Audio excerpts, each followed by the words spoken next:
태국이 현재 끔찍한 상황을 맞이하고 있습니다. 태국 여행업계에서는 한국 최대의 명절인 추석을 맞이해 연휴 기간 동안 못해도 2만 명 이상의 한국인 관광객이 태국을 찾을 것으로 예상했었는데요. 하지만 추석 연휴가 다가왔음에도 불구하고 정작 태국 현지 공항에는 한국인 관광객은커녕 오히려 한국에서 단체로 쫓겨난 태국인 불법 체류자들 가득하자 당황하는 모습입니다. 설상가상으로 태국 입장에서 여행만 오면 돈을 써주기 바빴던 알짜배기 한국인 관광객의 빈자리를 전 세계 어디에서도 반기지 않는 중국인 관광객이 채우게 되자 한국 따위는 필요 없다며 반한 감정을 폭발시키던 태국은 제발 한 번만 더 기회를 달라며 한국에게 눈물로 호소하고 있는 상황인데요. 이쯤 되면 대체 태국에서는 한국을 얼마나 호구로 생각했기에 이런 발상이 나오는 건지 신기할 지경입니다. 이런 상황이 이어지다 보니 지금쯤 축제 분위기, 야할 태국 현지 여행업계의 분위기는 사실상 초상집 분위기라고 하는데요. 그럼 태국 현지인들이 현재 어떤 일들을 겪고 있는지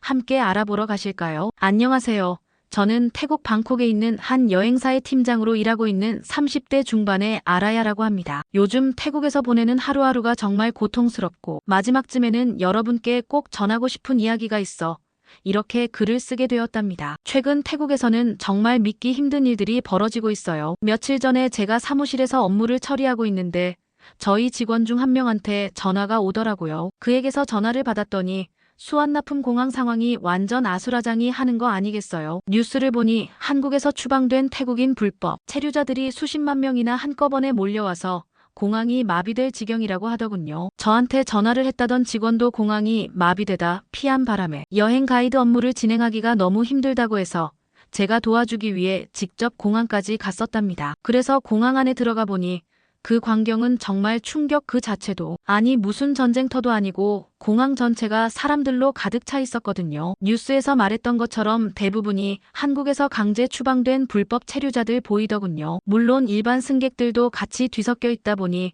짐을 들고 우왕좌왕하는 사람들도 있고 화를 내는 사람들도 있고 정말 아수라장이 따로 없었답니다. 심지어 어떤 사람들은 공항 바닥에 그대로 드러누워 잠을 자고 있더군요. 화장실은 길게 줄을 서야 겨우 이용할 수 있을 정도였고 식당과 카페는 혼비백산 그 자체였죠. 공항 직원들이 정신없이 뛰어다니며 상황을 통제하려고 애쓰고 있었지만 역부족이었어요. 이 정도면 단순히 공항 직원이 아니라 경찰이나 군인들의 지원을 받는 게 맞지 않나 싶은 생각까지 들었답니다. 아무튼 제가 지금까지 수완나품 공항에 왔던 게 한두 번이 아니었지만 이런 광경은 태국 역사상 처음 있는 일이 아닐까 싶어요.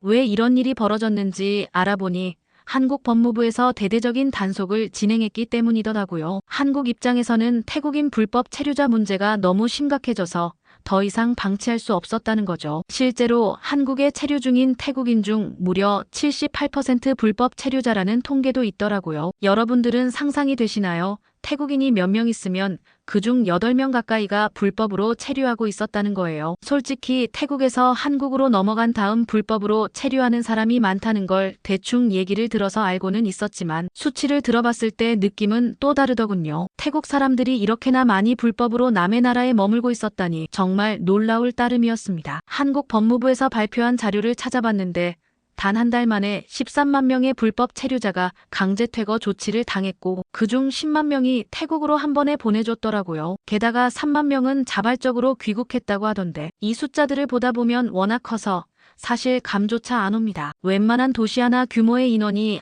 이렇게 된 이유를 살펴보니 한국에서 일을 하면 태국에서 일을 하는 것보다 훨씬 더 많은 돈을 벌 수 있다는 게 가장 큰 원인이었어요. 아무래도 태국에서 일반 직장인 월급의 3배에서 많게는 5배까지도 벌 수 있다 보니 많은 태국 사람들이 유혹을 이기지 못하고 불법 체류를 선택한 거죠. 불법 체류하는 루트가 대부분 3개월 무비자로 여행계인 척 위장해서 입국한 다음에 그대로 한국 어딘가에서 숨어 지내는 경우가 대부분이더군요. 금액으로 따져봤을 때 한국 돈으로 한 달에 166만 원, 저희 태국 돈으로는 약 4만 5천 바트를 벌 수 있다고 하니 이 정도 돈을 벌 수 있다면 불법이라도 감수하겠다는 사람들이 많았던 거죠. 태국에서 그만한 돈을 벌려면 15개월을 일해야 하는데 반해 3개월만 버티면 한동안 거의 놀면서 살아도 되는 거잖아요. 사람 사는 곳은 다 비슷하기는 하겠지만 이런 소문들이 워낙 빨리 퍼지다 보니 많은 사람들이 불법 체류를 선택한 것 같습니다. 사실 태국과 한국의 관계가 지금처럼 나쁘지 않았어요. 1981년에 두 나라끼리 서로 90일 무비자 협정을 맺었거나 태국 입장에서도 한국이 굉장히 특별한 나라였던 게 이때 한국을 포함해서 아르헨티나, 브라질, 페루, 칠레 이렇게 5나라한테 무비자 혜택을 줬다고 하더라고요. 그만큼 태국과 한국은 정말 가까운 사이였던 거죠. 그런데 이때 맺었던 무비자 협정이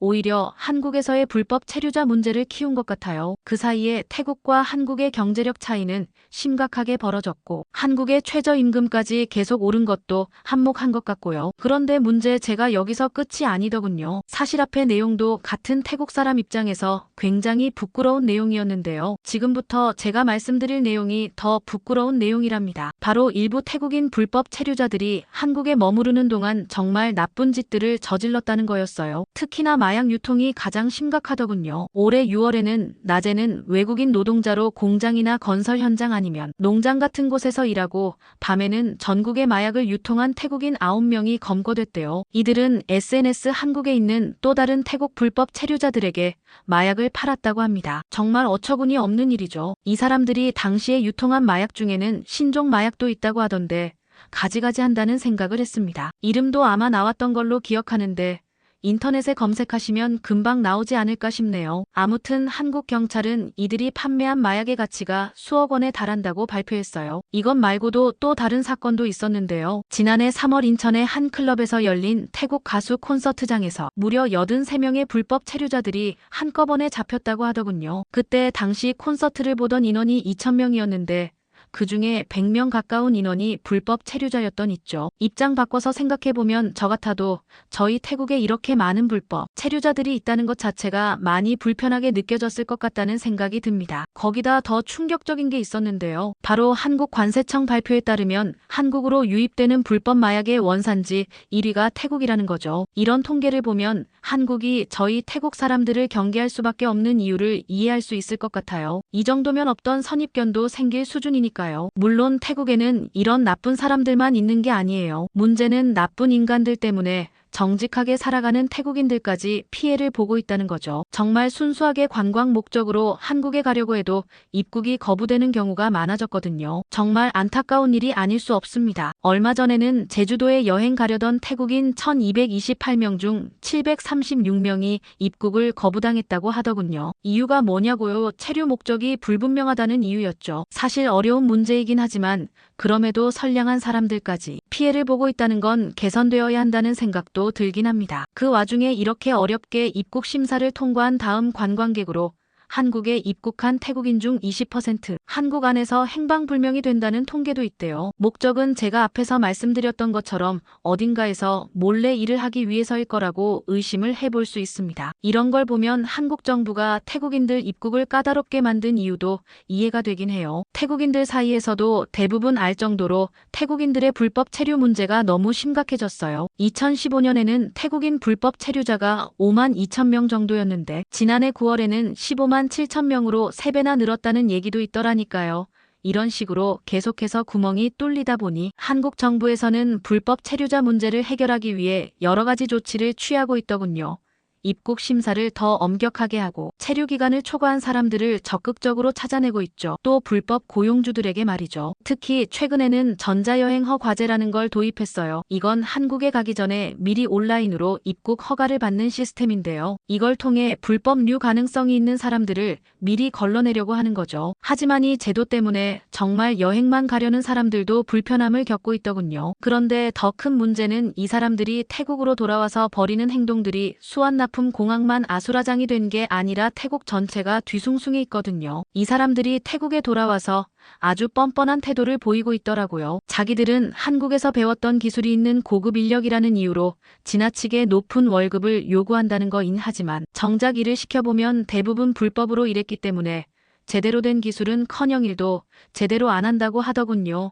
그것뿐만 아니라 낮부터 술을 마시면서 돌아다니고 그러다가 취하면 난동까지 부여되는 식으로 민폐를 끼치는 일이 비일비재. 당장 어제도 제가 점심 먹으러 식당에 갔을 때 봤던 장면인데 왜 저러나 싶습니다. 이 사람들 때문에 전반적인 태국의 치안 상황 자체도 나빠지고 있어요. 마약 거래나 폭력 사건이 늘어나고 있다는 소식도 들려오고 있거든요.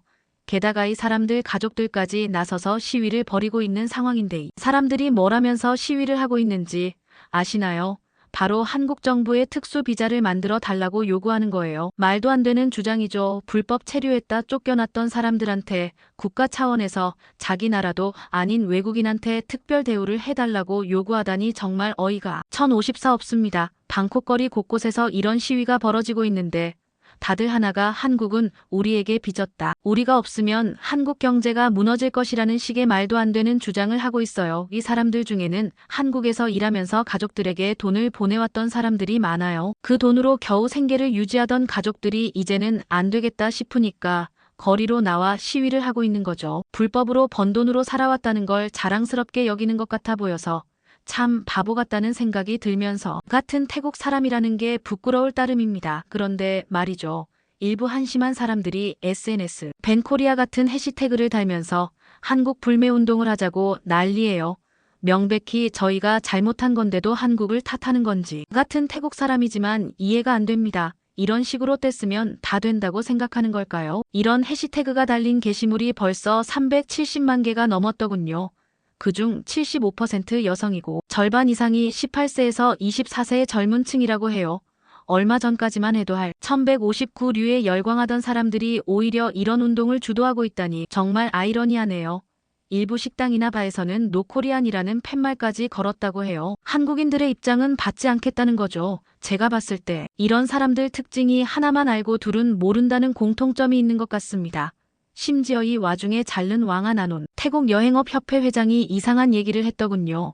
올해 6월에 방콕 포스트와 인터뷰하면서 한국 여행 거부 운동이 일어나기 전에는 한국 인기 여행지였습니다. 이제 그런 시대는 끝났다는 발언을 했거든요. 태국 여행업계를 대표한다는 사람이 어떻게 저런 망언을 할 수 있는 걸까요? 게다가 여기서 끝이 아니고 한국이 태국 관광객들의 신뢰를 되찾는데 최소 2년이 추가로 걸릴 것이라는 발언까지 했던데 정말 어이가 없어요. 오히려 태국이 한국 사람들의 신뢰를 되찾는데 못해도 연은 넘게 걸리지 않을까요? 회장만 저래도 이해가 안 되는데 부회장도 장난 아니더군요. 8월에는 유타차이 순 돌라 타나버 태국 여행업협회 부회장이 한국 1303 관광지는 수명이 짧다고 하거나 중국이나 일본이 더 좋다는 식의 망언을 했거든요. 그때 부회장의 논리는 이거였어요. 한국의 관광지가 영화나 넷플릭스 때문에 유명해져서 수명이 짧다는 거죠. 심지어 중국이나 일본 여행이 더 저렴하다는 식의 직접적인 비교까지 했더군요.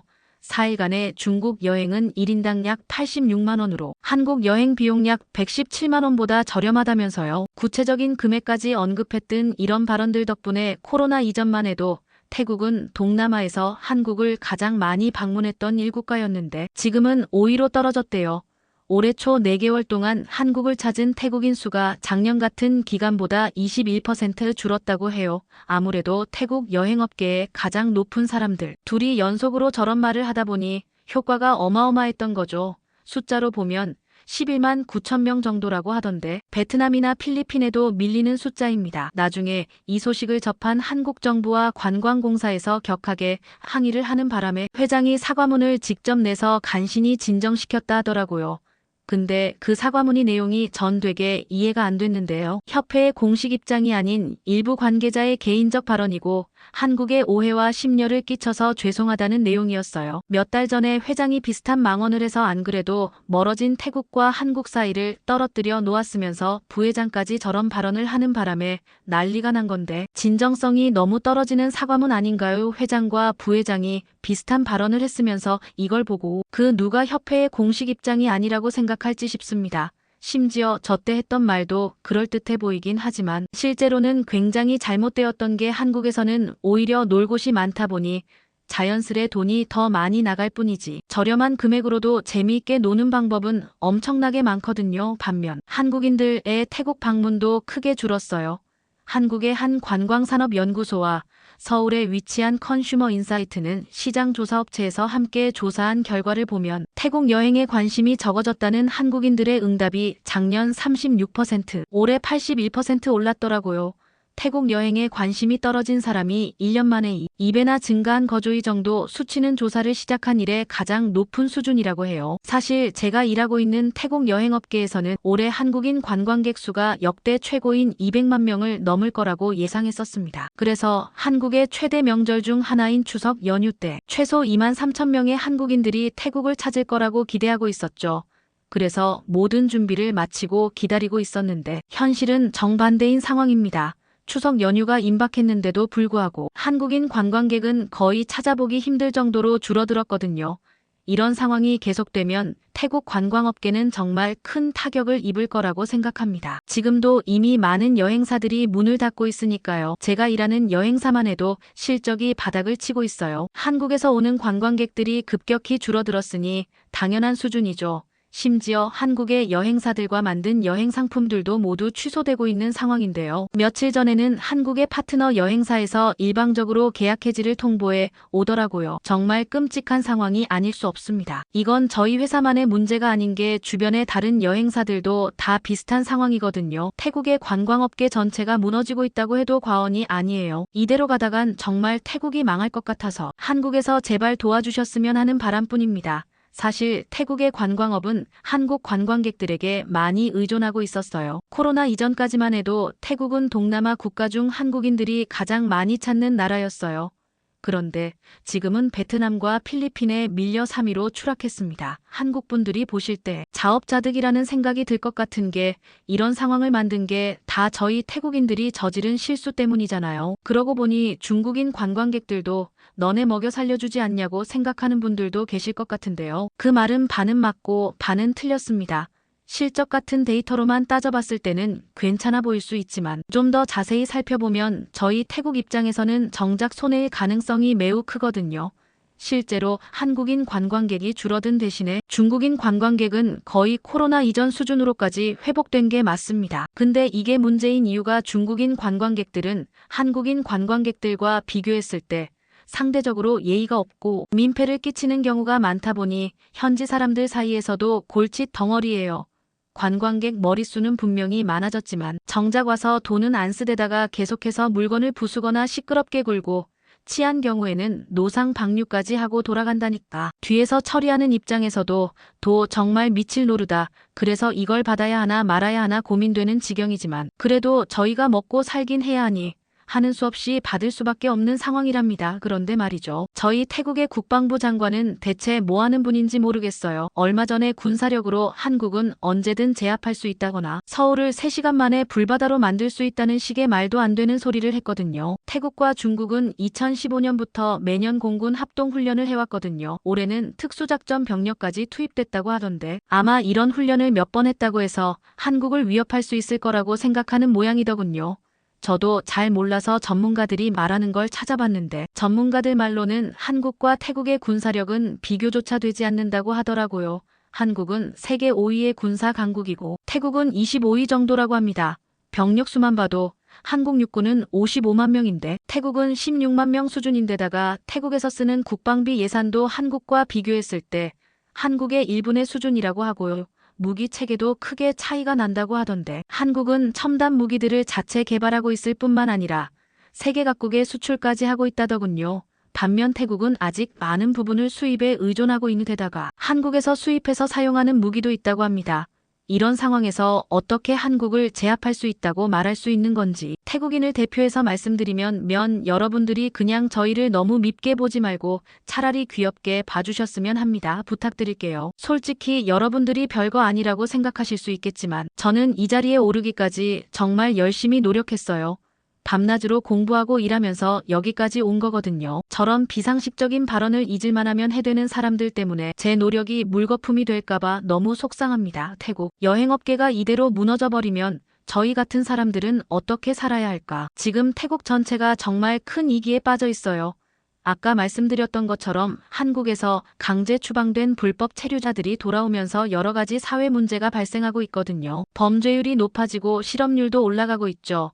게다가 이 사람들 중 상당수가 한국에서 벌어온 돈으로 가족들의 생계를 유지하고 있었는데 이제 그마저도 끊겼으니 경제적으로도 태국은 멈춘 거나 다름없는 상태입니다. 상황이 얼마나 심각하냐면 우선 농촌 같은 경우에는 젊은 사람들이 한국에 넘어간 다음 돈을 벌어서 고향에 생활비를 보내는 시기였거든요.